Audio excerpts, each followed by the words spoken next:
दोस्तों, हम सभी व्यक्ति को अपना काम बड़ी निष्ठा और निस्वार्थ भावना से करनी चाहिए। दोस्तों, अगर आप इस कहानी को सुन रहे हैं तो पूरा सुनिए, इसे छोड़कर जाने की गलती मत कीजिए, क्योंकि इस कथा को सुनने के बाद आपको मनचाहा प्राप्ति होगी।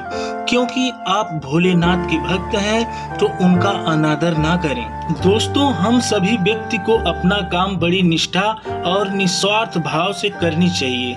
गीता में भी भगवान श्री कृष्ण ने कहा है कि कर्म करो लेकिन फल की चिंता मत करो, क्योंकि कर्म करना ही व्यक्ति के अधिकार में है, उसका फल नहीं।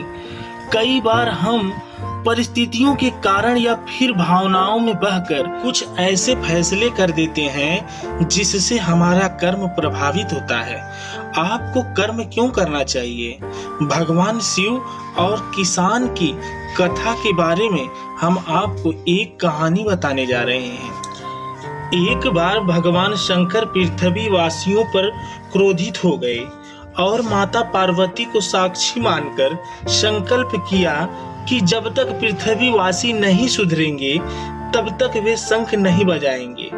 देव जानते थे कि शंकर भगवान शंख बजाएंगे तभी बरसात होगी। इससे घोर अकाल पड़ गया। पानी की एक बूंद तक नहीं बरसी। धरती पर त्राहिमाम मच गया। ऐसे में एक दिन भगवान शंकर पार्वती आकाश में विचरण कर रहे थे तो उन्हें एक अजीब दृश्य देखा कि एक किसान भरी दोपहरी में चिलचिलाती धूप में खेत की जुताई कर रहा है। पसीने में नहाया मगर अपनी धुन में बहुत मगन। जमीन पत्थर की तरह सख्त हो गई थी, फिर भी वह जी जोड़ मेहनत कर रहा था। उसकी आंखों में आत्मविश्वास था और उसके पसीने की बूंदों से उम्मीद टपक रही थी।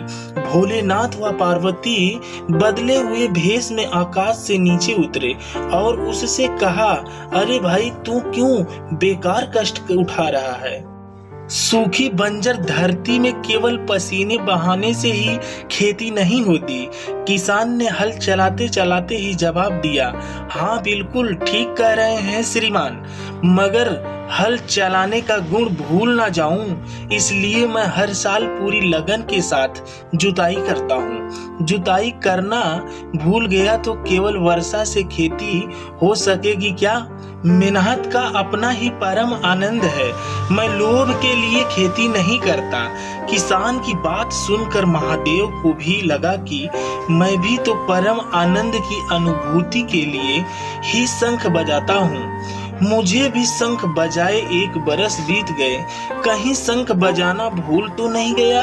उन्होंने तुरंत अपनी झोली से शंख निकाला और जोर से फूंका। चारों ओर बादल की घटाएं घूमड़ पड़ी, बिजली चमकने लगी और जोरदार बारिश होने लगी। इस वर्षा के स्वागत में किसान के पसीने की बूंदें पहले ही खेत में गिरकर चमक रही थी। तो दोस्तों, निस्वार्थ भाव से काम करना किसान के लिए कितना लाभकारी हो गया। तो दोस्तों, अगर आपको यह कथा सुन के अच्छा महसूस हुआ हो तो वीडियो को लाइक और चैनल को सब्सक्राइब कर दीजिए। तो फिर मिलते हैं अगली वीडियो में। नमस्कार।